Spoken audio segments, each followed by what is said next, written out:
7 o'clock को जो all market बने, जगदीश मार्केट एवरेज के तकरीबन पूरे मार्केट बने, जो हुजूर की शान में गुस्ताखी मुकुल शर्मा जो करी है उसके लिए सख्त से सख्त कार्रवाई करना और मजम्मत करते हम लोग, उसको अरेस्ट करना और उसके ऊपर कुछ केस करना। जब तक ऐसे प्रोटेस्ट चलते रहेंगे, आज बंद करने का मकसद ये है कि आगे जाके आगे और दूसरी जगह प्रोटेस्ट होते, एक इंसान को अरेस्ट नहीं कर रहे मगर कई लोगों को पकड़ के जेलों में डाल दे रहे, अरेस्ट कर ले रहे उन लोगों को। जो मेन बोला उसको अरेस्ट करना, यही हमारा मेन मकसद है।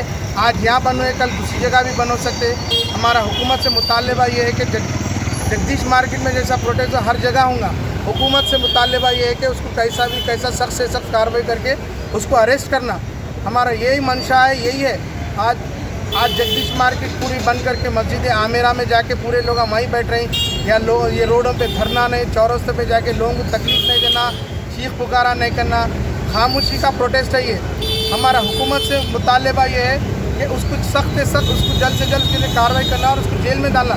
जब तक ऐसे प्रोटेस्ट चलते रहेंगे, आज बोल के नहीं कल बड़े आके बोलो फिर कल बंद करो, तो फिर कल बंद करेंगे हम ये रुकने वाले नहीं है। जब तक उन्हें अरेस्ट नहीं करेंगे उसको हम रुकने वाले नहीं है। उन्हें किसी भी तरह अरेस्ट करना, उसको हमारा सबसे यही है मुतालबा हर एक से। Thank you very much. जज़ाकल्लाह।